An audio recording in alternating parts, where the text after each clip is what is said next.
I'm Anthony Forrest, the president of Steel Cod, and I'm here with John Beresford, our VP of Sales, ready to discuss all things appliances.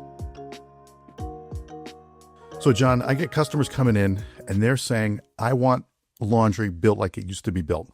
Laundry that's going to last for them for 30 years and they're forever home. And we know that it's just not reality anymore, but our understanding is the closest thing is Speed Queen. So am I making a realistic, am I presenting this realistically to the customer as we're going to go to Speed Queen and it's going to be that old laundry, but it feels a little risky?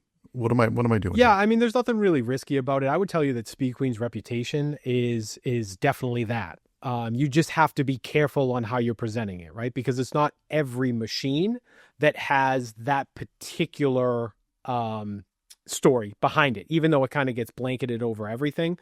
Mechanically, not every model matches kind of the mental picture that customer has. So their machines are broken up between the TCs and the TRs. The TC5 is the only one that uses what they call a classic clean system. But to us, that means that it's a traditional kind of a mechanically driven wash action that the people are imagining when they're thinking about it. This unit is actually tied directly to the motor, whereas those TR models, they use their perfect wash system, which is almost just a completely different wash action and behavior entirely. So as long as you're pitching with the TC model, then you are staying true to that built like it used to be model. And when I'm talking built like it used to be, I'm really talking about like more reliability than wash cycles. Is that the same story? So, when you think about this particular customer, really, they're not asking for specifically, I mean, reliability comes with the territory, but what they're asking for is the behavior of the machine, right? And just they're looking for that aggressiveness that the old machine used to have. The one that we know really kind of beats up your clothes and probably isn't the best for fabric care long term or anything like that, but that's what they're familiar with, right? They equate that to the longevity story and all of that. The grandmother's machine that was in their basement for 35 years and never had a service call. If they're after that, they have a particular image of what that machine should look and feel like. And the TC5 mirrors that about as close as today's market can get, but the TR models don't. That's really interesting. I didn't think of it from the angle of the wash type, the old type of wash, lots of water, really aggressive. That's what they're talking about. So you're saying it answers both sides of the house. It's giving them the wash that they're looking for, and it's giving them the reliability that they're looking for. I mean, that's definitely, for the customer that's coming in specifically asking for the built like it's used to, that is the only machine that you can point to confidently, really on the entire floor, but definitely within the Speed Queen lineup. And listen, I think Speed Queen could probably do a little bit of a better job at differentiating those. Now, they do call out the two wash systems differently, but just they kind of let it ride a little bit just in terms of that story and people just assuming that everything under the Speed Queen umbrella is going to behave like an old school machine. And quite frankly, they don't. And you and I could have a separate conversation about that the TR system is probably better, right? In terms of fabric care and longevity of the clothes that you're putting in and things like that, because it is gentle on the clothes, right? It does move with the water and the fabrics that are involved. So that's an advancement that they've made with their old machines, but they hang on to the TC5, that classic wash, because they know that really customers are coming in asking for that. But I think that Speed Queen could do a little bit of a better job of saying, hey, if you're looking for this, go to this. If they're looking for just a great top load unit that's going to be a little bit better with fabric care, switch to the TR models. And I don't see that pop up enough in the literature that calls it out that definitively. So that's interesting. So I think if I'm hearing you right, you're saying that if they come in with this request, like, give me a workhorse that's going to pound up my clothes, like, here it is. It exists. Here it is.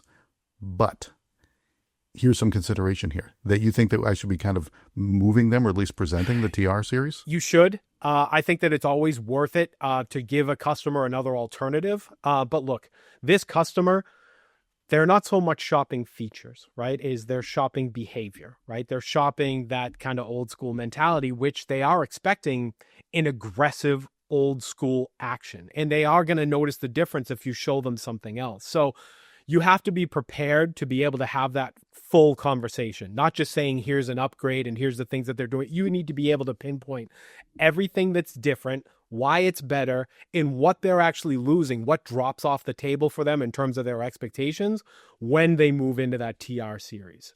Because quite frankly, I would wager to bet that the vast majority of those people don't want it. They want specifically that old wash action, that old aggressive behavior, because that is the mental picture that they have in their mind of the one that's going to last and do what that old machine did. All right, so that's interesting. So Sure. This might be putting you on the spot a little bit. What falls off when we go from the TC to the TR? Noise. If you can hear it, it means it's working a lot of times in that mindset. Right, is just they remember the old noise, the old wash action. So where it would literally grind into your clothes and really beat the crap out of them. That is a story that doesn't exist with the TR series, which, we can agree is probably a better story for today's garments and, like I said, longevity and long-term fabric care and those types of things. But it's a mismatch in expectation for this customer. So you need to be able to talk about those things and say, hey, listen, this is what you're going to notice. It's going to treat your clothes a little bit differently, and you are going to notice in terms of the way that the machine is actually performing.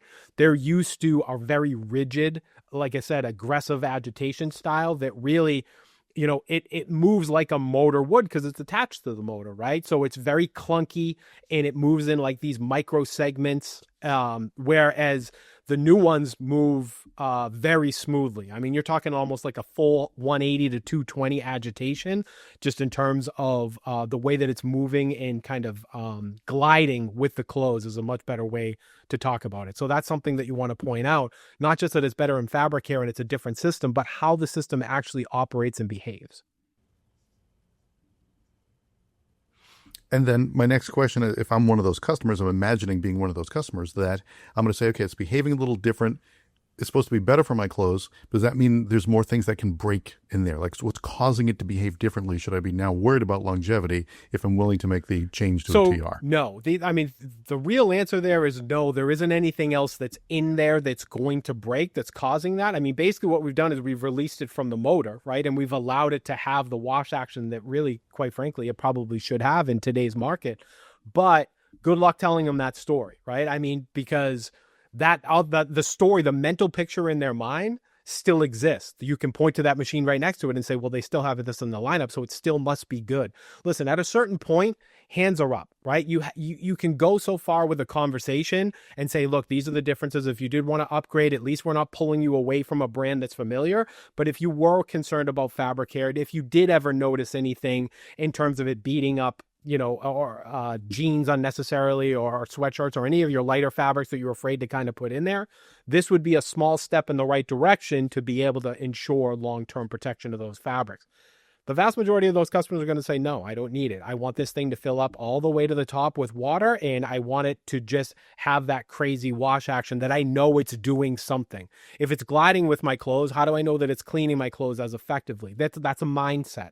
And that's really hard to overcome and really push back without, really insulting their intelligence as far as they see it. So your job is to inform and to educate, and it stops where it stops in terms of that conversation. And more often than not, as long as you explain that lineup properly, it's probably going to stop with the classic series. All right. Fair enough. Thanks, John. Thanks for listening. We drop a new episode every Monday to Friday. Don't forget to follow us so you never miss an episode wherever you listen to podcasts.